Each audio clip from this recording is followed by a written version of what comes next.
بسم اللہ الرحمن الرحیم، السلام علیکم۔ میں ہوں محمد اسامہ غازی اور آپ دیکھ رہے ہیں نیوز آر۔ پرویز مشرف بالآخر عدالت میں پیش ہو گئے، فرد جرم عائد کر دی گئی اور باہر جانے کی درخواست بھی خارج۔ گیند حکومت کے کورٹ میں ہے، حکمت سے چلنا ہوگا۔ طالبان نے کلی جنگ بندی کا کہہ دیا اور وزیر اعظم مذاکرات پر خوش بھی ہیں، جلد خوشخبری دینے کا وعدہ بھی کر رہے ہیں، لیکن اندرون خانہ خبریں اچھی نہیں آ رہی۔ بلاول بھٹو کو دھمکی ملی اور ایک صحافی پر حملہ ہو گیا۔ پنجاب میں دہشت گردوں کے محفوظ ٹھکانوں پر کسی کو شبہ نہیں، لیکن پھر بھی رانا ثناء اللہ خان کی شوخی گفتار نہیں جاتی۔ سراج الحق جماعت اسلامی کے نئے امیر منتخب کر لیے گئے۔ منور حسن صاحب کی طالبان نواز پالیسی انہیں شکست دے گئی، جماعت میں نرم انقلاب آ گیا۔ سندھ اسمبلی میں عہد حاضر کے رہنما ایک آئینی ادارے کے خلاف پھٹ پڑے، اسلامی نظریاتی کونسل ختم کی جائے، متفقہ مطالبہ کر دیا۔ تازہ ترین خبر جو سما نے آپ کے لیے بریک کی ہے، ایک خصوصی طیارہ اسلام آباد پہنچ چکا ہے۔ کہا یہ جا رہا ہے، اطلاعات یہ مل رہی ہیں، ذرائع یہ بتا رہے ہیں کہ کسی بھی وقت یہ طیارہ پرویز مشرف صاحب کو لے کر پاکستان سے جا سکتا ہے۔ ضرورت اس بات کی ہے، بس ہونا یہ ہے کہ اجازت کی ضرورت ہے۔ کیا حکومت اس چیز کی اجازت دے گی، یہ اہم اور بڑا سوال ہے۔ اس کے بعد کیا پرویز مشرف واقعی اس طیارے میں بیٹھ کر پاکستان سے چلے جائیں گے، اسی بارے میں ہم بات کریں گے۔ لیکن آج پاکستانی عدلیہ کی تاریخ کا اہم ترین دن ہے۔ آج کے دن آرٹیکل 6 کی سماعت کرنے والی خصوصی عدالت نے سابق فوجی صدر جنرل ریٹائرڈ پرویز مشرف کے خلاف فرد جرم عائد کر دی۔ سابق فوجی صدر جنرل ریٹائرڈ پرویز مشرف نے بیمار والدہ کی عیادت اور علاج کے لیے بیرون ملک جانے کی درخواست وزارت داخلہ میں جمع کروا دی ہے۔ درخواست میں استدعا کی گئی ہے کہ حکومت پرویز مشرف کا نام ECL سے نکال دے۔ سابق صدر نے یہ درخواست غداری کیس کی سماعت کرنے والی خصوصی عدالت کے فیصلے کے بعد جمع کروائی ہے، جس نے سابق صدر کی بیرون ملک جانے کی اجازت سے متعلق اپنے فیصلے میں قرار دیا ہے کہ ملزم کا نام عدالت نے ECL میں نہیں رکھا، ملزم زیر حراست نہیں، اس لیے اس کی نقل و حرکت کو محدود نہیں کیا جا سکتا۔ قانون کے مطابق وفاقی حکومت ہی اس فیصلے پر نظر ثانی کر سکتی ہے۔ عدالت اس حوالے سے کچھ نہیں کہہ سکتی۔ اس سے پہلے آج سخت سیکورٹی میں جنرل ریٹائرڈ پرویز مشرف کو خصوصی عدالت میں پیش کیا گیا۔ 3 روٹ لگائے گئے، 3000 سے زائد سیکورٹی اہلکار ان کی حفاظت کے لیے ڈیوٹی پر تھے۔ ٹریفک جام کی وجہ سے جج بھی عدالت لیٹ پہنچے۔ سماعت شروع ہوئی تو جسٹس طاہرہ صفدر نے پرویز مشرف کے خلاف 5 نکاتی فرد جرم پڑھ کر سنائی۔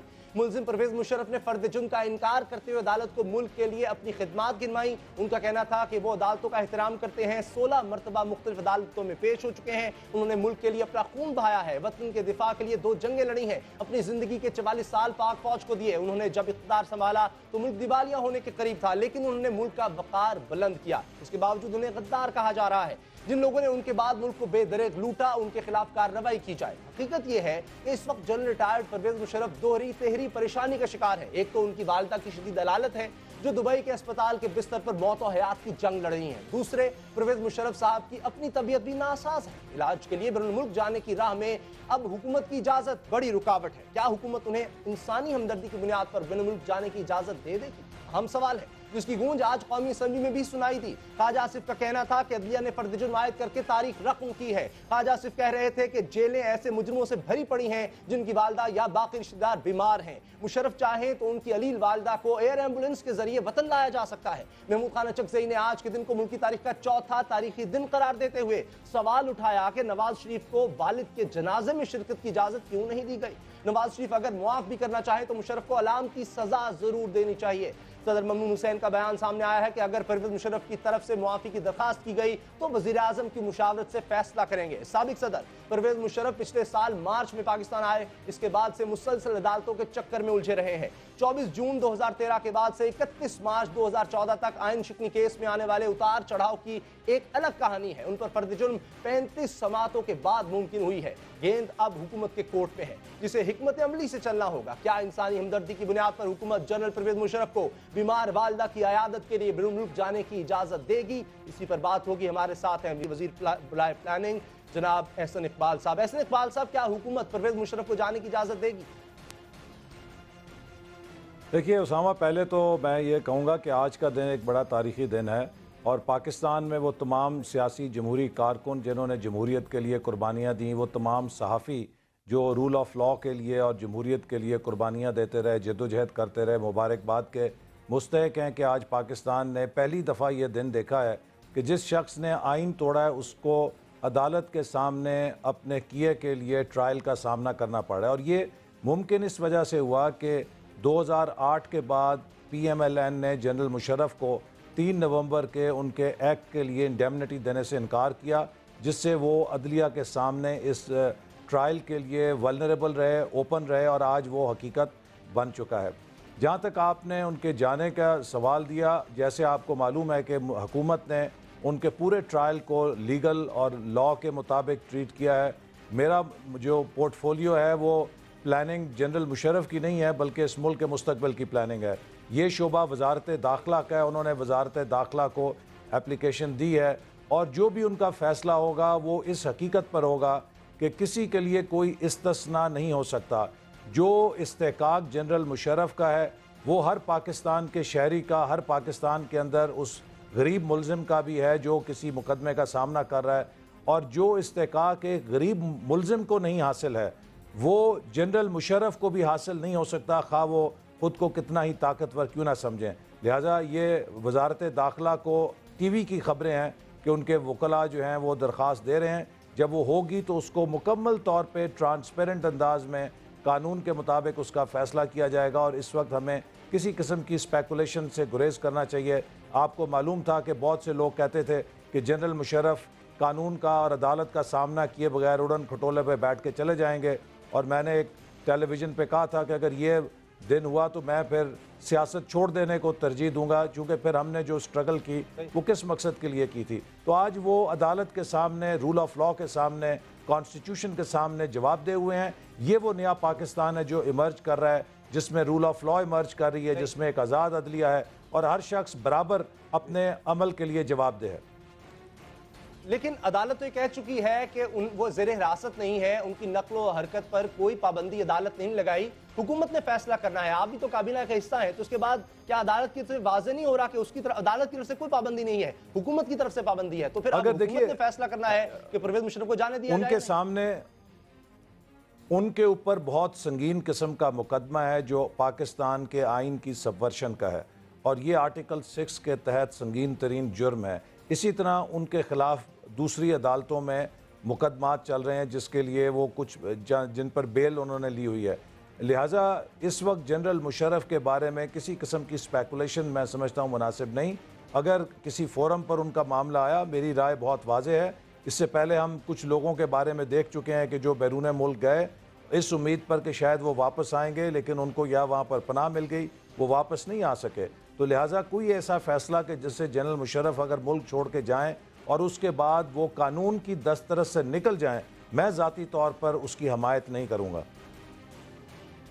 جو ہوا پرویز مشرف کے ساتھ، کیا وہ کافی نہیں ہے؟ ان کے لیے اتنی سزا کافی نہیں ہے؟ کیونکہ شاید سسٹم اتنا وزن نہیں اٹھا سکتا کہ ان کو سزا باقاعدہ طور پر دی جا سکے۔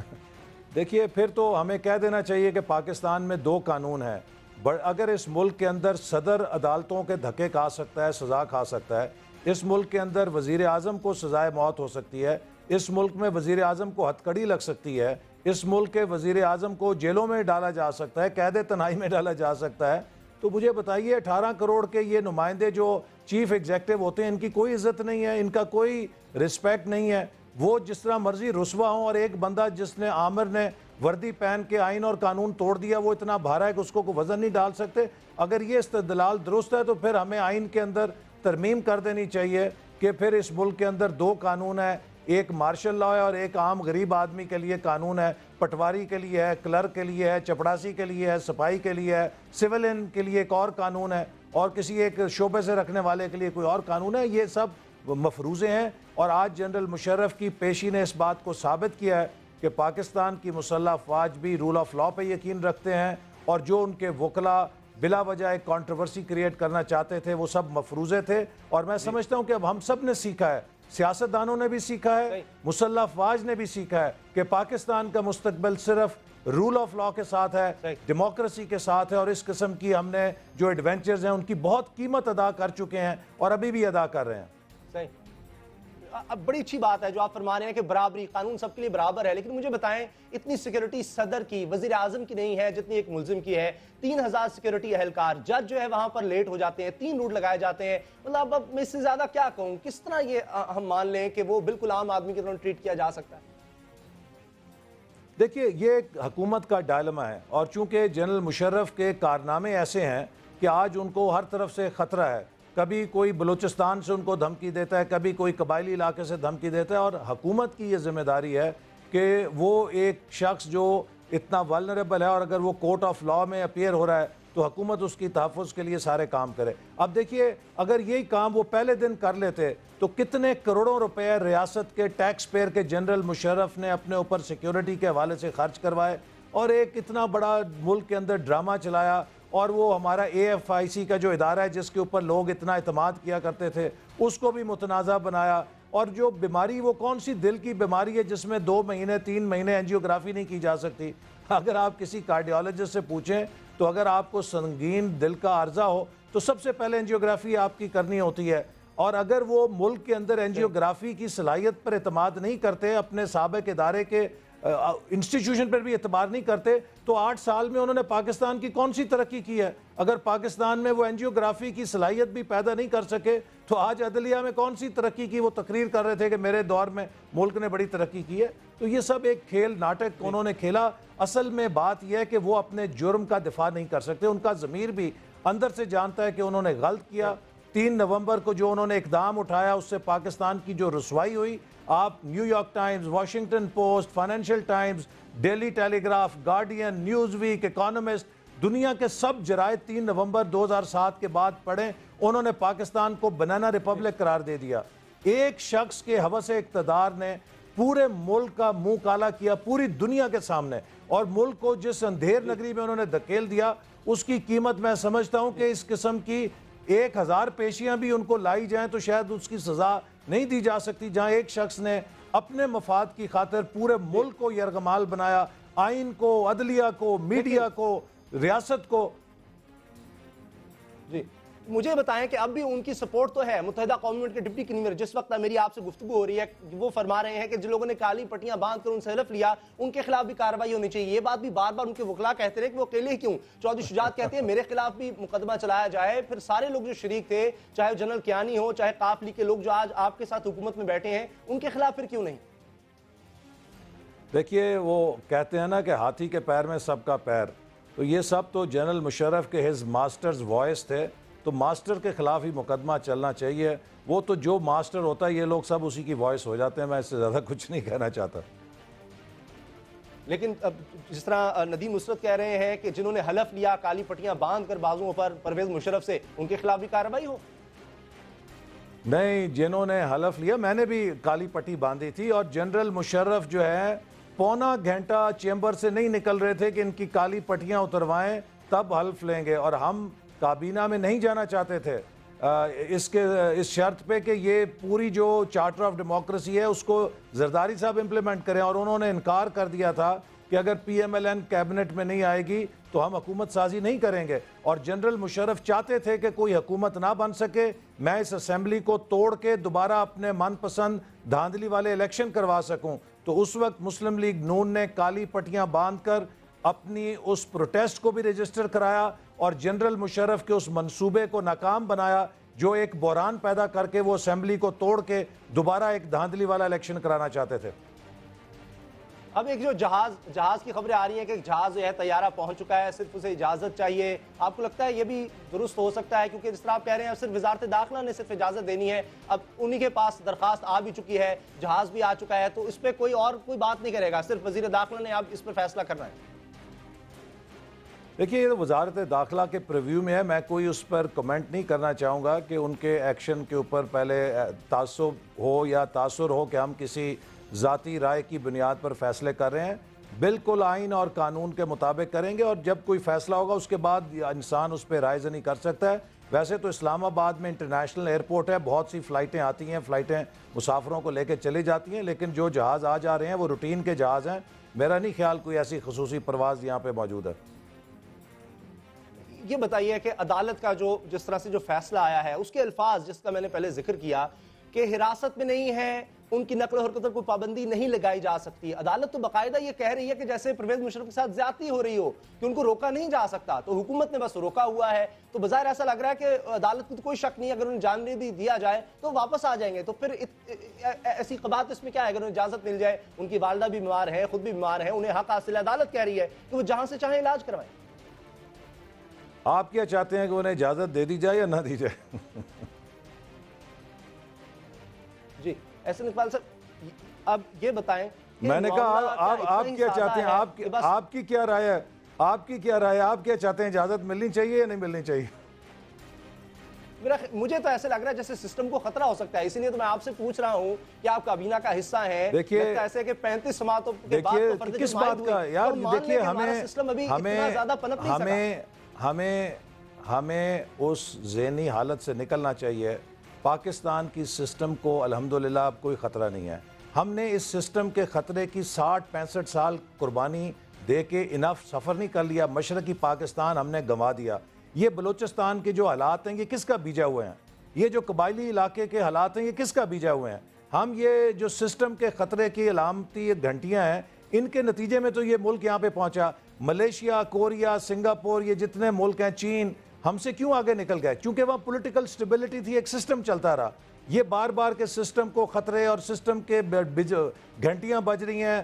یہ لوگ جو اس طرح کے مفروضے ہم سنتے ہیں, اس نے پاکستان کو ترقی نہیں کرنی دی. پاکستان کا ایک ہی راستہ ہے, رول آف لا, ڈیموکریسی اور کانسٹیٹیوشنلزم, جو قائد اعظم کا راستہ ہے, جو پاکستان کے مقدر کا راستہ ہے. اگر کسی نے پاکستان کو اس راستے سے ہٹایا, وہ پاکستان کا دوست نہیں دشمن ہوگا. اور اب میں سمجھتا ہوں, جیسے میں نے کہا, سیاستدانوں نے بھی سبق سیکھ لیے ہیں اور ہمارے مسلح افواج نے بھی دیکھ لیا ہے کہ ان ایڈونچر سے ملک آگے نہیں جاتا, پیچھے جاتا ہے. اور آج کے واقعے نے ثابت کیا کہ مسلح افواج بھی رول آف لا پہ یقین رکھتے ہیں, پاکستان کے آئین پہ یقین رکھتے ہیں. لہٰذا ہمیں کسی قسم کی اب اس قسم کی تھیوری کو یقین نہیں کرنا چاہیے. انشاءاللہ پاکستان سٹیبلٹی کے ساتھ, ڈیموکریسی کے ساتھ اور رول آف لا کے ساتھ آگے چلے گا. صحیح. وفاقی وزیر پلاننگ اینڈ ڈیولپمنٹ, کابینہ کا ایک اہم ترین رکن جناب احسن اقبال صاحب, بہت بہت شکریہ آپ کے وقت کا. احسن اقبال ہیں کہ وزارت داخلہ نے فیصلہ کرنا ہے, درخواست اگر وہاں چلی گئی ہے تو ابھی وزارت داخلہ پر ہے کہ وہ اجازت دیتی ہے نہیں. دیکھتے ہیں اب کیا فیصلہ آتا ہے وزارت داخلہ کی جانب سے. نیوز آر میں ملیں گے بریک کے بعد. طالبان نے کلی جنگ بندی کا کہہ دیا اور وزیر اعظم مذاکرات پر خوش بھی ہیں, جلد خوشخبری دینے کا وعدہ بھی کر رہے ہیں, لیکن اندرون خانہ خبریں اچھی نہیں آ رہی.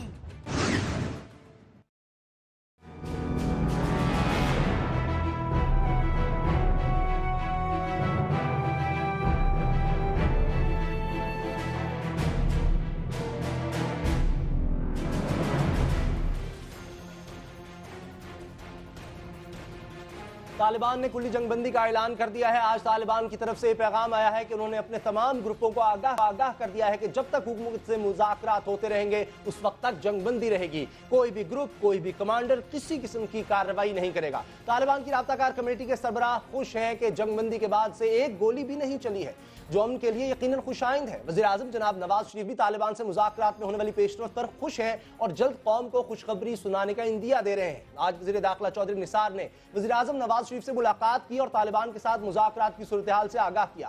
قیاس یہ ہے کہ طالبان سے مذاکرات درست سمت میں آگے بڑھ رہے ہیں, مگر دوسری طرف مذاکراتی عمل کو سیبوٹاج کرنے والی قوتیں بھی سرگرم ہیں. ایسے میں ایک اچھی خبر یہ آئی ہے کہ حکومت نے طالبان کی مدد سے ایسی غیر معروف عسکری تنظیموں کا سراغ لگا لیا ہے. اسلام آباد کچہری حملے جیسے واقعات ملوث یہ تنظیمیں ہی مذاکرات کی مخالف رہی ہیں. سوال یہ ہے, ایسی تنظیموں کی نشاندہی کے بعد حکومت ان کے خلاف کارروائی کرے گی یا پھر طالبان ان سے اپنے طور پر نمٹیں گے؟ اگر کارروائی حکومت کی طرف سے ہوتی ہے تو کب اور کیسے اس کا آغاز ہوگا؟ اگر ایسی تنظیموں کے خلاف کارروائی ہوئی تو پھر مذاکرات یقیناً کامیاب ہوں گے. شاید اسی لیے وزیر اعظم جلد خوشخبری دینے کا وعدہ کر رہے ہیں, لیکن اندرون خانہ خبریں اچھی نہیں آ رہی. حکومت کی طرف سے طالبان کی قید میں موجود ہائی پروفائل شخصیات کی رہائی ایک اہم مطالبہ ہے. ان اہم شخصیات میں سابق وزیر اعظم یوسف رضا گیلانی اور سابق گورنر پنجاب سلمان تاثیر کے صاحبزادے شامل ہیں. مگر سوشل میڈیا پر خبریں گرم ہیں کہ علی حیدر گیلانی اور شہباز تاثیر اب اس دنیا میں نہیں ہیں. اگر ان خبروں میں صداقت ہوئی تو پھر مذاکرات کیسے آگے بڑھ سکتے ہیں؟